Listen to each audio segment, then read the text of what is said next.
Hello, and this is Robert Harding, the Citizens Political Reporter, and I'm launching a series of fact checks focused on TV ads released in the 24th Congressional District race. And today, the first one, the leadoff hitter, if you will, is an ad released by the National Republican Congressional Committee.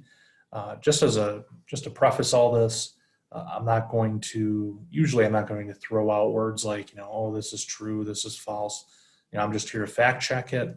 I think that there will be moments when those words are important, especially when there's some serious claims made.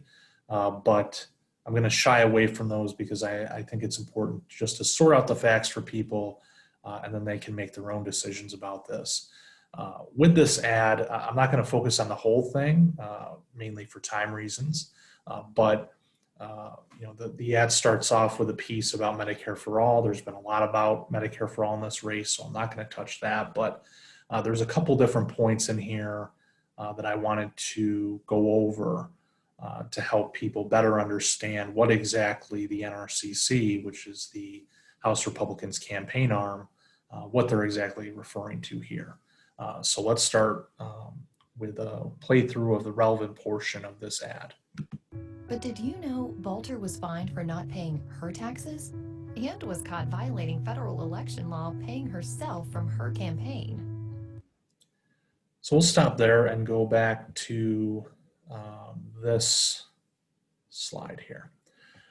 So back in 2018, Balter's first run for Congress, this was actually an issue. This notion of Balter not paying her own taxes, and you see this here, and obviously there's a lot of context missing.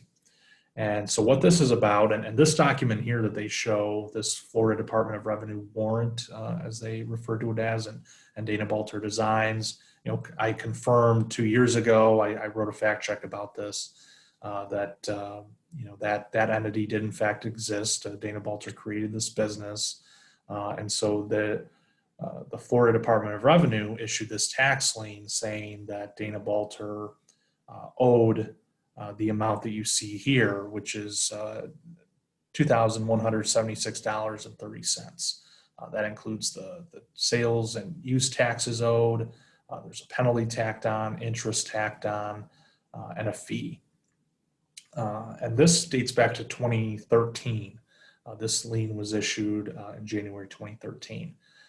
What's left out of this is that, and I confirmed this 2 years ago, Dana Balter's campaign told me that Balter resolved this, actually ended up paying a little over $100 to resolve this, and paid that within 2 months of this lien being issued. So by March 2013, the Florida Department of Revenue had said that this was paid in full and it was resolved. So that's where this piece comes from. It dates back to 2013. Dana Balter it was issued in 2013. Dana Balter had been living in Florida prior to that. She had already moved back to Syracuse, but this lien was issued. Her campaign said at the time that she resolved it, and resolved it for an amount that was much less than the grand total you see here. As for the second part, and I'll forward here, this refers to a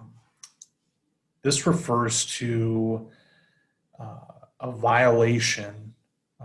Dana Balter's campaign was notified in August 2019 that she violated federal election law. There's this regulation that allows campaigns to pay candidates a salary. So this notion here that you kind of get the impression from here that if she's caught paying herself from her campaign account, that's the illegal part. That's not technically correct.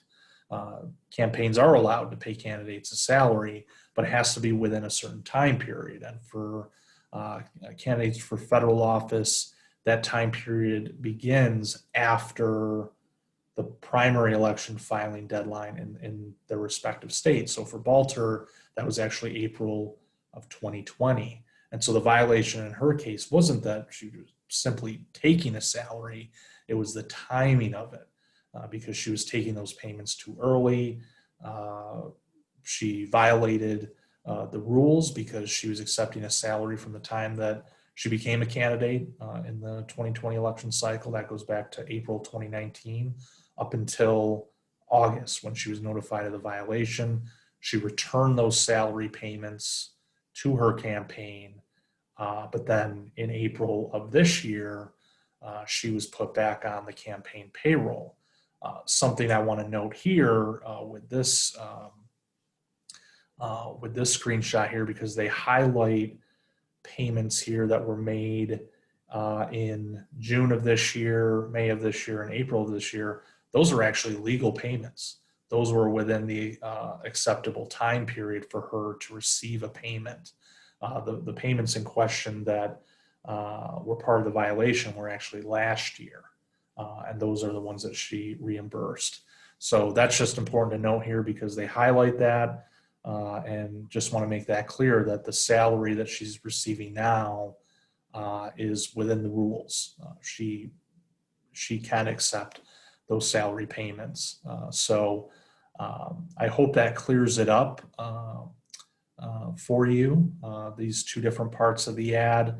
I will be doing this with different ads over the next several days. Some ads that have been out for a little while, but are still in circulation. And my goal with this is to give people a better idea of what they're looking at, because these messages are in 30 seconds. My videos are going to be a little bit longer, but the goal here really is to provide that context that you don't get with these ads in a 30-second time period. So with that, thanks so much for watching, and I'll have more of these to come on auburnpub.com and on the Citizens YouTube channel.